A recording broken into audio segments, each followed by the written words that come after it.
और शुरुआत बड़ी खबर से करेंगे। अफगानिस्तान के बदलते हालात पर वजीर-ए-आजम नरेंद्र मोदी की रिहाइशगाह पर सीसीएस की मीटिंग जारी है। इस मीटिंग में वजीर दाखिला अमित शाह, वजीर दिफा राजनाथ सिंह, वजीर खजाना निर्मला सीतारमण, कौमी सलामती के मुशीर अजीत डोभाल और दीगर ने शिरकत कर रहे हैं। ख्याल रहे कि हिंदुस्तान की हुकूमत अफगानिस्तान में तालिबान के कब्जे के बाद रूनुमा होने वाले वाकयात पर कड़ी नजर रखे हुए है।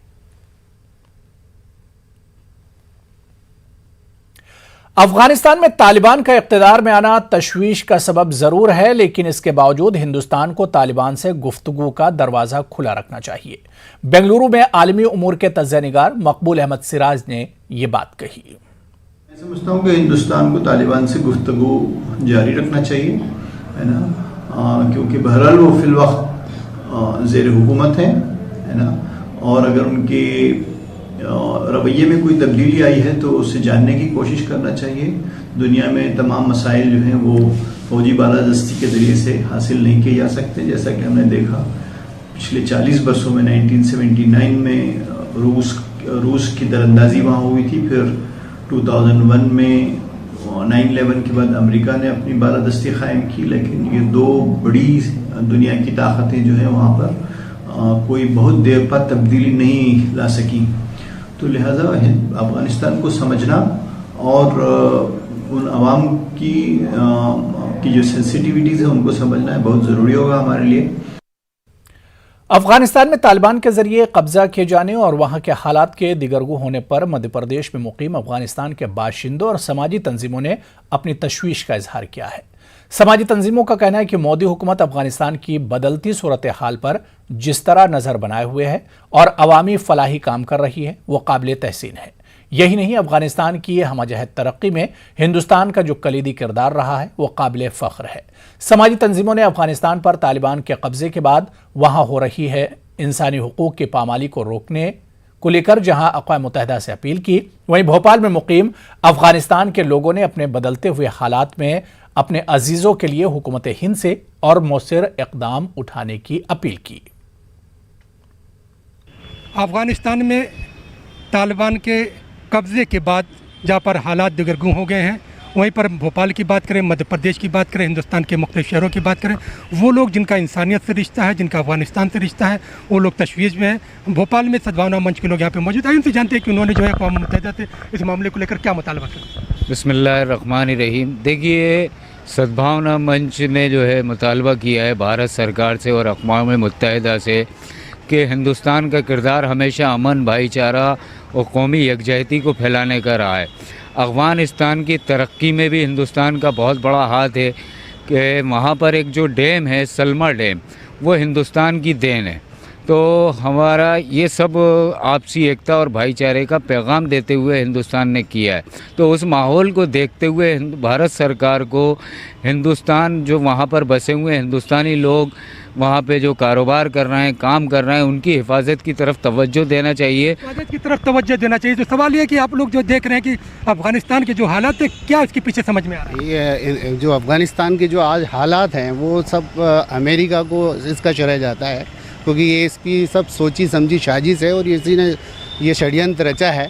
और वहाँ जो ये अफरा तफरी का माहौल है, जिस तरह से वहाँ से देश जो हिंदुस्तान वहाँ फंसे, हिंदुस्तानी जो वहाँ पे फंसे हुए हैं, तो हिंदुस्तान की हुकूमत से हम आपके चैनल के माध्यम से ये डिमांड करते हैं बिल्कुल सही तरीके से यहाँ हिंदुस्तान वापस बुलाया जाए और उनको उनकी सुरक्षा के लिए माकूल इंतज़ाम किए जाए। सुरक्षा के लिए इंतजाम किया जाए। हम ये देख रहे हैं कि भोपाल में बहुत सारे लोग हैं जिनके रिश्तेदार अजीज़ वक़ारिब वहाँ पर बचे, उनको खबरें देखकर किस तरह की तकलीफ हो रही है? हाँ, फिक्रमंद है सब और उम्मीद लगाए बैठे हैं भारत सरकार के से कि हमारे वहाँ जो लोग रिश्तेदार हैं वो सुरक्षित अपने देश स्वदेश वापस आ जाए। आगे बढ़ेंगे। तकरीबन 2 हफ्तों की तबाहकारी के बाद इलाहाबाद में सैलाब की शिद्दत में अब कमी वाक़ हो रही है। सैलाब से सबसे ज़्यादा मुतासिर होने वाले मुस्लिम अक्सरती इलाकों में सैलाब का पानी अब उतरने लगा है, लेकिन सैलाब की शिद्दत कम होने के साथ साथ इलाके में मुतादिद अमराज और हिफ्ज़ान सेहत का ख़तरा भी बढ़ गया है। मजलिस इत्तेहादुल मुस्लिमीन ने सैलाबज़दा इलाकों में तिब्बी कैंप लगाए हैं। गुज़िश्ता 15 अगस्त से शुरू होने वाले तिब्बी कैंपों में दवाओं की मुफ्त तकसीम के साथ साथ मकामी लोगों को हिफ्ज़ान सेहत की जानकारी भी दी जा रही है।